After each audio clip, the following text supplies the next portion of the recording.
پیارے بچوں، آج کی کہانی ہے سیانہ گدھا۔ جنگل کے بادشاہ ببر شیر نے چشمے کے کنارے والی چٹان کے نیچے گھنی جھاڑیوں سے جھانک کر دور تک پھیلے دھان کے لہلہاتے کھیت پر نظر ڈالی۔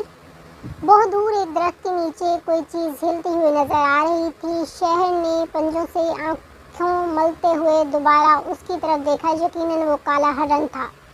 شیر رات سے بھوکا تھا۔ کالے ہرن کے لذیذ گوشت کے تصور سے اس کے منہ میں پانی آ گیا اور ایک ماہر شکاری کی مانند جھاڑیوں کی آڑ لیتے ہوئے اس نے ہرن کی طرف قدم بڑھائے۔ دوسری طرف بانسوں کے جھنڈ میں ایک چیتا بھی ہرن پر نظریں جمائے ہوئے تھا۔ بھوک سے اس کے پیٹ میں بھی چوہے دوڑ رہے تھے۔ چیتے نے بھی ہرن کی طرف بڑھنا شروع کیا۔ ہرن دونوں طرف سے بڑھتے ہوئے خطروں سے بے خبر نرم نرم گھاس کھانے میں مشغول تھا۔ کبھی کبھی وہ اپنی بادام جیسی آنکھیں گھما کر ادھر ادھر دیکھتا اور پھر گھاس کھانے لگتا۔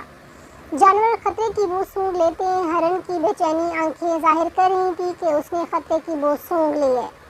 اس نے کان کھڑے کر کے گردن گھما کر چشمے کی طرف دیکھا جہاں میدان میں 2 ریچھ کے بچے کھیل رہے تھے۔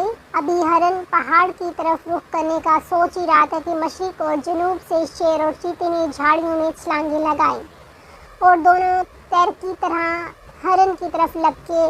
ہرن لمبی لمبی کلانچیں مارتا ہوا پہاڑوں کی طرف بھاگا۔ شیر اور چیتے کی رفتار کے مقابلے میں ہرن کی رفتار کم تھی، لیکن وہ اپنے ہلکے اور سنڈول جسم کی وجہ سے ان دونوں کو غچا دیتے ہوئے بھاگ رہا تھا۔ اس بھاگ دوڑ میں ان تینوں نے میلوں کا فاصلہ طے کر لیا۔ آخرکار ہرن ایک چٹان پر چڑھ گیا جو اتنی اونچی تھی کہ اس پر شیر اور چیتا نہیں چڑھ سکتے تھے۔ شیر اور چیتا چٹان کے نیچے زبانیں نکالے ہانپ رہے تھے اور ہرن کی للچائی نظروں سے دیکھ رہے تھے۔ جب سانسیں درست ہوئیں تو شیر نے کہا، یہ میرا شکار ہے، پہلے میں نے تاکا تھا۔ چیتے نے غصے میں جواب دیا، آپ جنگل کے بادشاہ ضرور ہیں، لیکن یہ جنگل ہے، انسانوں کی دنیا نہیں کہ بادشاہ جو چاہے کرے۔ جانور، اب آپ نے حقوق کی حفاظت کرنا خوب جانتے ہیں، یہ میرا شکار ہے۔ شیر دہاڑا، انسان ہو یا جانور، جس کی لاٹھی اس کی بھینس کا قانون ہے، ہر جگہ چلتا ہے۔ میں تم سے زیادہ طاقتور ہوں۔ چیتے اور شیر کی تکرار سن کر ہرن نے اطمینان کا سانس لیا اور کہا، میرے محترم بادشاہ ہو، یہ میری خوش نصیبی ہوگی کہ میں آپ جیسے شاہی خاندان کے افراد کی غذا بنوں، لیکن پہلے آپ دونوں طے کر لیں کہ آپ میں سے کون میرا لذیذ گوشت نوش فرمائے گا۔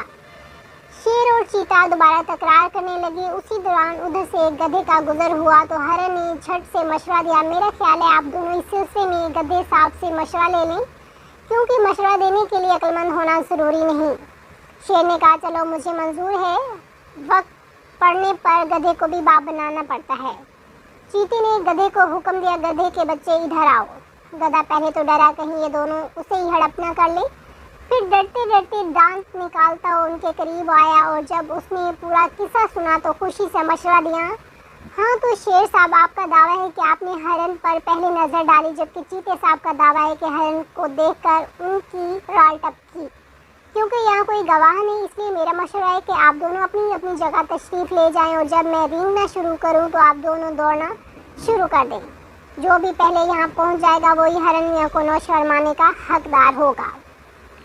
شیر اور چیتا بھوک سے بیتاب تھے، لیکن دونوں کو اپنی تیز رفتاری پر ناز تھا، اس لیے انہوں نے گدھے کی تجویز مان لی اور یہ طے ہوا کہ دونوں اپنی اپنی جگہ لوٹ جائیں گے اور اس دوران ہرن صاحب چٹان سے اتر کر نہا دھو کر ان میں سے ایک کی خوراک بننے کے لیے میدان میں کھڑے ہو جائیں گے اور جیسے ہی گدھے صاحب اپنی بے سری آواز سے رینگنا شروع کر دیں گے، دوڑ شروع ہو جائے گی۔